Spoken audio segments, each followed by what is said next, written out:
कृष्णाय वासुदेवाय हरये परमात्मने प्रणतक्लेशनाशाय गोविंदाय नमो नमः। श्रीमद् भगवद गीता विभाग 1 कर्मयोग अध्याय प्रथम संशय विषाद योग। जीव मात्र का मनुष्य योनि में जन्म केवल अपने कल्याण के लिए ही हुआ है। संसार में ऐसी कोई भी परिस्थिति नहीं है जिसमें मनुष्य का कल्याण न हो सकता हो, कारण कि परमात्म तत्व प्रत्येक परिस्थिति में समान रूप से विद्यमान है। अतः साधक के सामने कोई भी और कैसी भी परिस्थिति आए, उसका केवल सदुपयोग करना है। सदुपयोग करने का अर्थ है दुखदायी परिस्थिति आने पर सुख की इच्छा का त्याग करना और सुखदायी परिस्थिति आने पर सुख भोग का तथा वह बनी रहे ऐसी इच्छा का त्याग करना और उसको दूसरों की सेवा में लगाना। इस प्रकार सदुपयोग करने से मनुष्य दुखदायी और सुखदायी दोनों परिस्थितियों से ऊंचा उठ जाता है, अर्थात उसका कल्याण हो जाता है। पांडवों ने 12 वर्ष का वनवास और 1 वर्ष का अज्ञातवास समाप्त होने पर जब प्रतिज्ञा के अनुसार अपना आधा राज्य मांगा, तब दुर्योधन ने आधा राज्य तो क्या, तीखी सुई की नोक जितनी जमीन भी बिना युद्ध के देनी स्वीकार नहीं की। अतः पांडवों ने माता कुंती की आज्ञा के अनुसार युद्ध करना स्वीकार कर लिया। इस प्रकार पांडवों और कौरवों का युद्ध होना निश्चित हो गया और तदनुसार दोनों ओर से युद्ध की तैयारी होने लगी।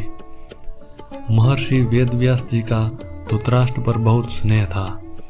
उस स्नेह के कारण उन्होंने धृतराष्ट्र के पास आकर कहा कि युद्ध होना और उसमें क्षत्रियों का महान संहार होना अवश्यम भावी है, इसे कोई टाल नहीं सकता।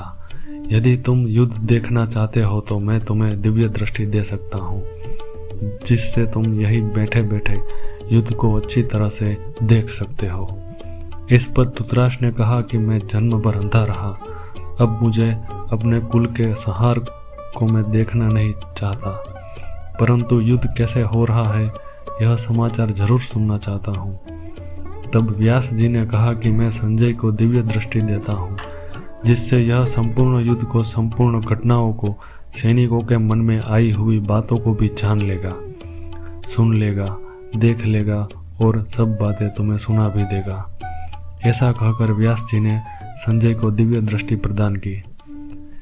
निश्चित समय के अनुसार कुरुक्षेत्र में युद्ध आरंभ हुआ। 10 दिन तक संजय युद्ध स्थल में ही रहे। जब पितामह भीष्म बाणों के द्वारा रथ से गिरा दिए गए, तब संजय ने हस्तिनापुर में, जहां धृतराष्ट्र विराजमान थे, आकर धृतराष्ट्र को यह समाचार सुनाया। इस समाचार को सुनकर धृतराष्ट्र को बड़ा दुख हुआ और वे विलाप करने लगे। फिर इन्होंने संजय से युद्ध का सारा वृतांत सुनाने के लिए कहा। भीष्म पर्व के 24वें अध्याय तक संजय ने युद्ध संबंधी बातें धृतराष्ट्र को सुनाई।